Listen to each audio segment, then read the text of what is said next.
This is Democracy Now!, democracynow.org, the War and Peace Report. I'm Amy Goodman as we continue on the release of the Yemeni journalist Abdulelah Haider Shaya. Prior to his arrest, he broke a number of important stories about al-Qaeda in the Arabian Peninsula, and he did the last known interview with U.S.-born cleric Anwar al-Awlaki just before it was revealed he was on a CIA hit list. Shaya's work often appeared on Al Jazeera. His investigative reporting was used by international journalists. This is his friend, the dissident political cartoonist Kamal Sharaf. فحاول كشف هذا الموضوع واهتم به بقوة لكشف الحقيقة. He was so interested in revealing the truth. في استغلال موضوع القاعدة لاحتلال البلدان الإسلامية واستغلالها to reveal the American exploitation of al-Qaeda to occupy some Islamic countries culturally and economically. What is al-Qaeda? Who supports it? Why is it in a war with America? كيف يتم التمويل له؟ لماذا هو الآن في مواجهة أمريكا؟ كانت أسئلة نحن كلنا أيضا. These questions were raised by all. All of us wanted to know what is going on. We were only exposed to Western media and Arab media funded by the West, which depicts only one image of al-Qaeda. We hadn't heard other viewpoints, but Abdullah brought a different viewpoint. On Wednesday, Amnesty International responded to Abdulelah Haider Shaya's release by calling on the Yemeni and U.S. governments to investigate whether he was arbitrarily imprisoned based on his work as a journalist, as well as an independent review of the 2009 attack he helped expose. For more, we're joined by two people who've closely followed Shaya's case. Investigative reporter Jeremy Scahill, who is the producer and writer of the new film Dirty Wars, The World is a Battlefield, also author of the new book by the same title. He's the national security correspondent for The Nation magazine. We're also joined in Washington, D.C. by Rouge Al-Wazir. She's a Yemeni-American activist who co-founded the Support Yemen media collective based in Sana'a, Yemen. She helped campaign for Abdulelah Haider Shaya's release and is currently working on a documentary on drone wars. We welcome you both to Democracy Now! Rouge Al-Wazir, were you surprised by the news of Shaya's release this week? And can you talk about its significance? Most definitely. We were expecting something to happen. President Hadi had come out in May, and he had a meeting with UN representatives and told them that he promises that Shaya will be coming out sometime before Ramadan, which is sometime before July. But speaking to many of the lawyers that have been working on the case, they've kind of we've heard the rhetoric many times before, and President Hadi hasn't really followed up on the timeline that he usually says. So when we heard the news 2 days ago, it was a great surprise to many of us, and it was a great, exciting surprise. Well, let's talk about the White House's response to the release of Shaya. Jeremy Scahill contacted the National Security Council for a response.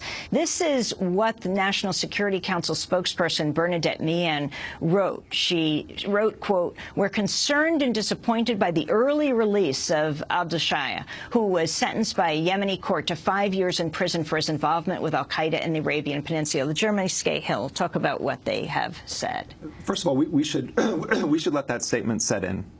The White House is saying that they are disappointed and concerned that a Yemeni journalist has been released from a Yemeni prison.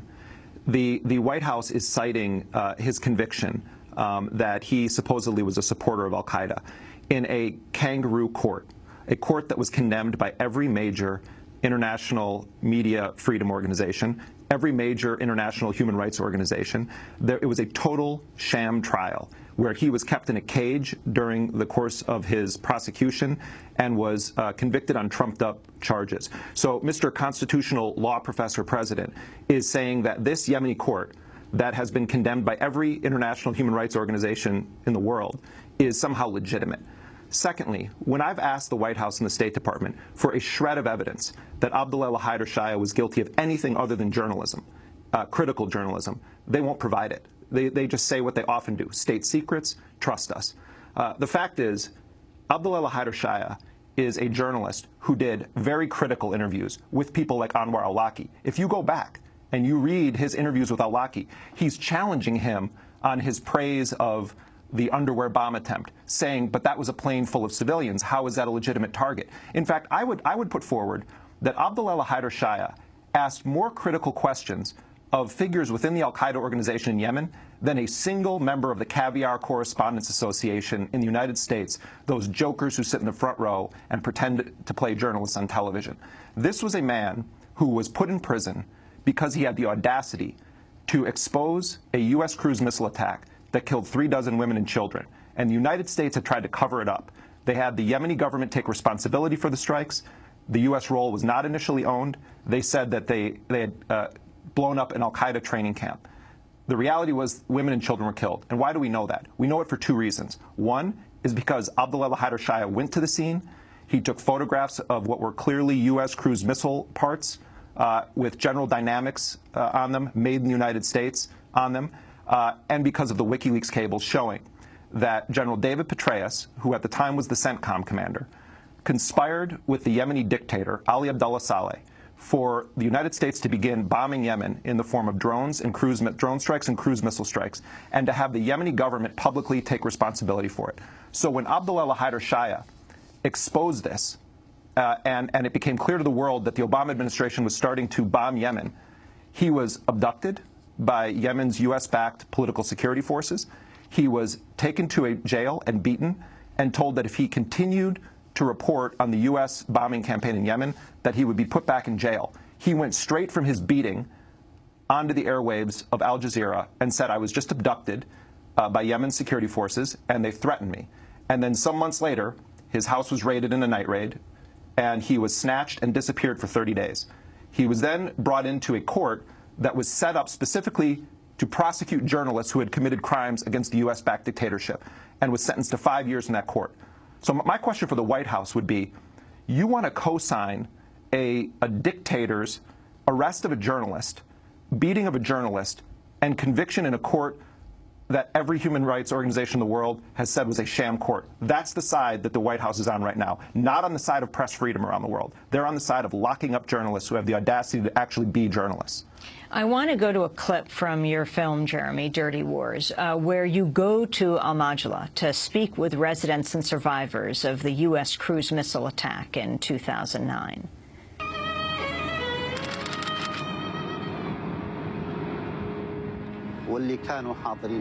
People saw the smoke and felt the earth shake. They had never seen anything like it. I ran to the area. I found scattered bodies.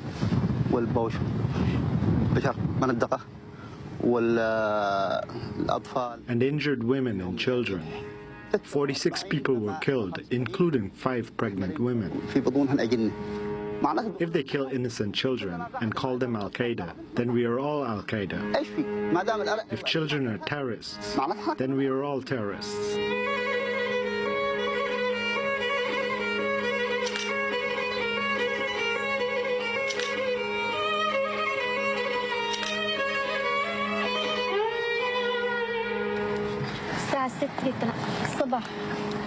At 6 a.m., they were sleeping, and I was making bread.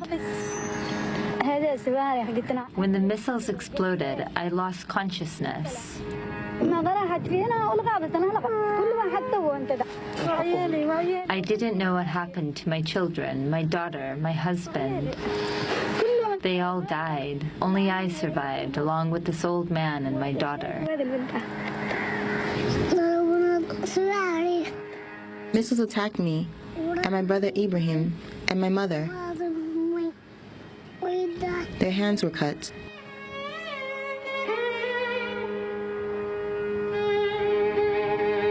The echoes of Gardez were everywhere.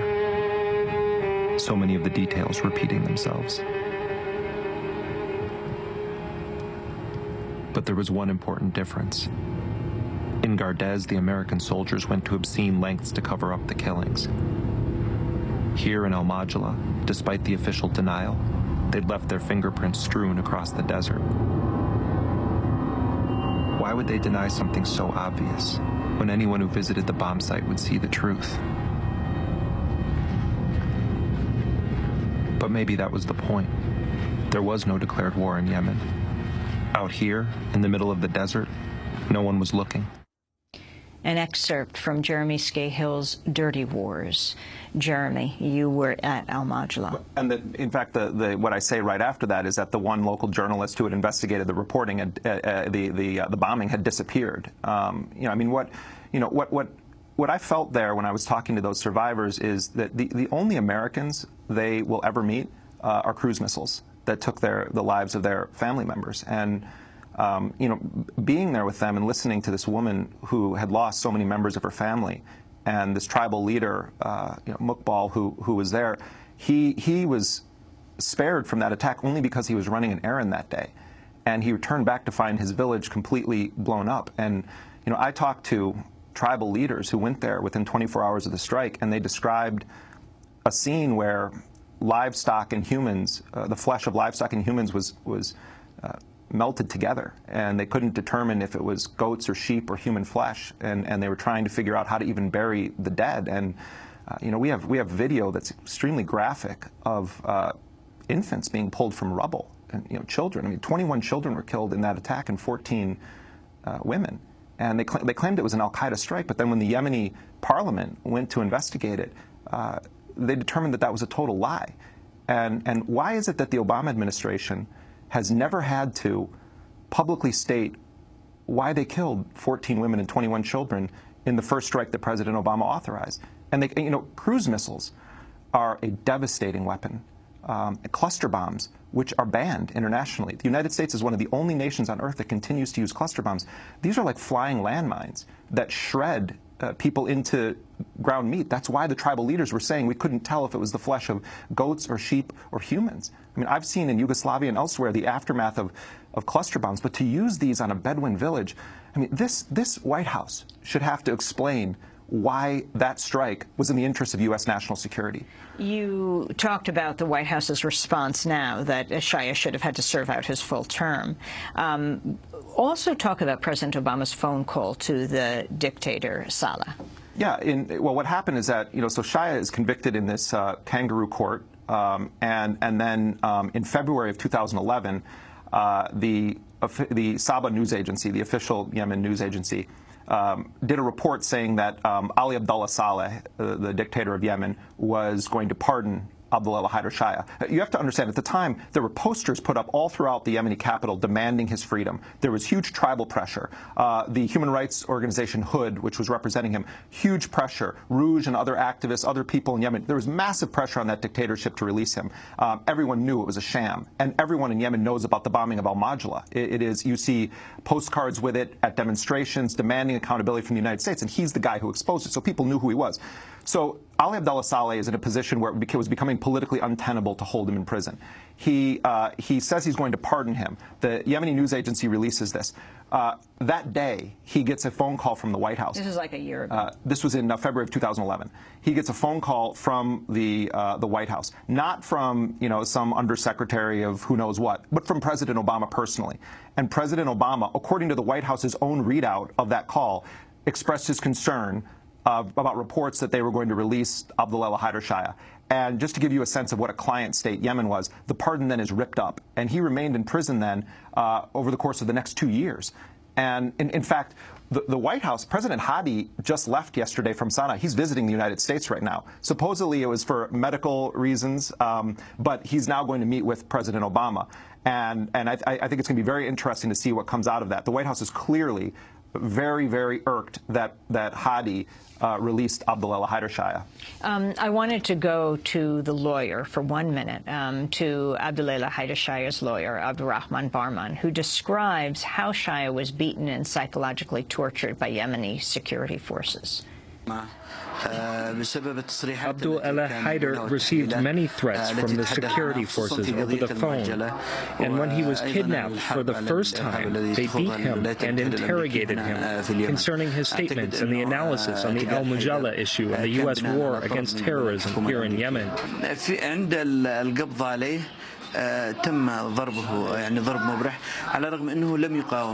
think he was arrested based on a request from the American government.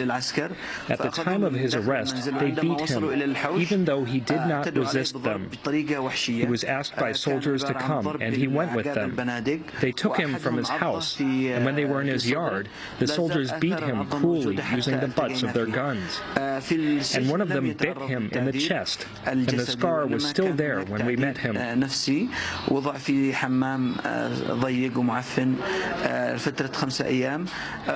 prison, he was not physically tortured, but he was psychologically tortured. He was put in a dirty bathroom for 5 days. He was told that all of his friends and family members had left him, that he was alone, and that no one supported his case. He was tortured by false information. In the first session of the prosecution, I noticed that one of Abdul Allah's teeth was extracted and that another one was broken, in addition to some scars on his chest. That was after 25 days of detention. There were a lot of scars on his chest. We have noted that in the general prosecution minutes, and we requested a referral to a forensic doctor to prove the torture on his body. He was referred, but we have not received a copy of the doctor's report, and we have not been allowed to make a copy for his case file so far. That was Shaya's attorney, Abdurrahman Barman. Rouge Awazir, you just spoke with Barman. Can you talk about the conditions of Shaya's release this week? Sure. So right now, his health is deteriorating. He's lost a massive amount of weight, but he's in a better position. He's with his family. He finally enjoyed his first iftar with his family and his kids. He's hopeful that justice will still prevail, because, as he said, as soon as he was released, he said in a statement to his lawyers, although I am released, I am still not a free man. In the eyes of the political and national security, I am still a threat, and therefore I am not free. He's under 2 years of house arrest, and after that, 3 years of a travel ban. Not able to really, he still has no, he's still not able to speak. He's still not able to write. He's not allowed to go anywhere without having security around him at all times.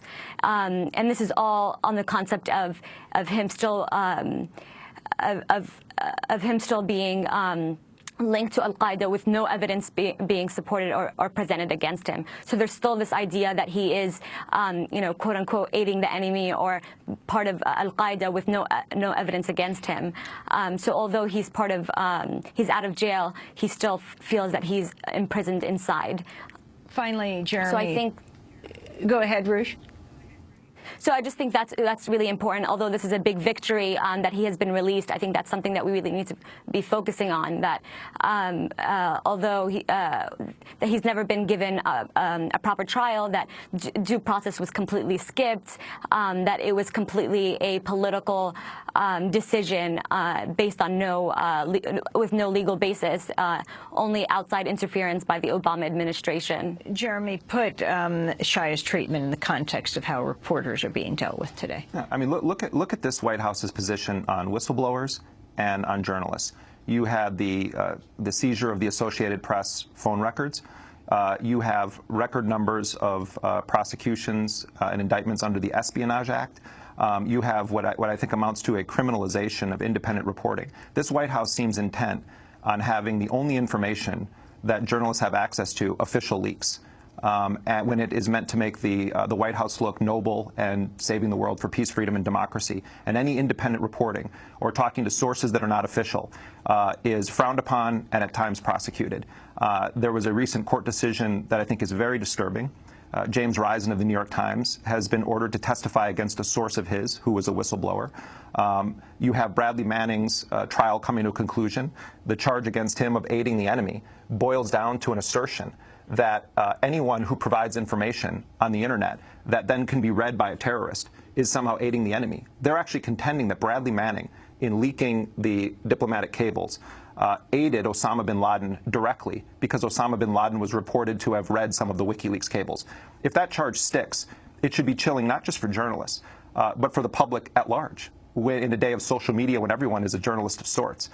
So this administration has been utterly shameful in its approach toward a free press, toward whistleblowers, and it fundamentally undermines the notion that we have a free press in a democratic society. The fact that they had a Yemeni journalist jailed in a Yemeni court and kept him in prison there and are now deeply concerned and upset that he's been released speaks volumes about this administration's attitude toward journalists. Jeremy, before you go, I just wanted to ask you about a very significant Senate hearing that was held yesterday addressing the closing of Guantanamo Bay Prison for the first time since 2009, when Obama made his first and failed concerted push to shutter the prison. One of those who testified was Frank Gaffney of the Center for Security Policy, which opposes closing Guantanamo. The topic of drones came up when he was questioned by Republican Senator Ted Cruz of Texas. It has been reported that under the Obama administration, approximately 395 people have been killed by drone strikes.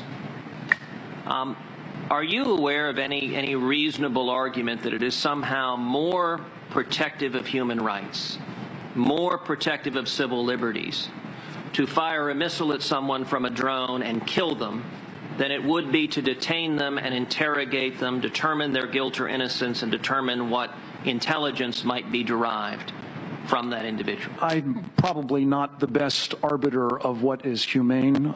You have people on this panel who spent a lot of their time dwelling on that. I kind of focus on national security, but just as a human being, I will tell you, I think if you kill people, that typically is less humane than incarcerating them.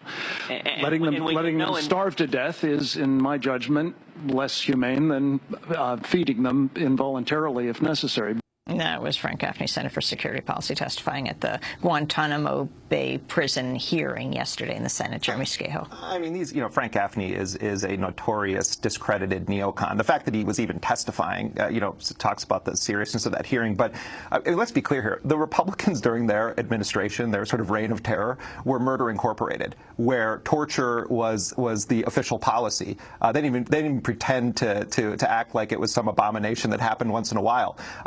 They were killing people in massive numbers in Iraq, in Afghanistan, in Pakistan, all around the world. So the fact that these guys are now trying to say, well, the Obama administration, because he dismantled the interrogation program, is somehow less humane than we were, is just a sick joke. I mean, the fact is that Obama continued many of the worst policies on a counterterrorism level that were built up under the Bush and Cheney administration. And these Republicans, they would love to be doing exactly what Obama was doing. They're just attacking him because he's Obama. But they love his so-called national security policy. At the end of the day, they're being motivated more by their own partisan agenda. And it's an attempt to argue, and it's an insidious argument, that torture is actually a policy that the United States should fully embrace once again. That's what they're trying to do here. But they quietly love the Obama administration's drone policy and counterterrorism policy. Well, we are going to leave it there, and I want to thank you both for being with us. Rouge Al-Wazir, thank you for joining us, Yemeni-American activist speaking to us from Washington, D.C., and Jeremy Scahill, producer and writer of the documentary film Dirty Wars, The World is a Battlefield. He's also the author of the new book by the same name. Jeremy's national security correspondent for The Nation and also a correspondent for Democracy Now! His film, Dirty Wars, is still in theaters around the country, also available on demand on your cable network. It is an IFC film.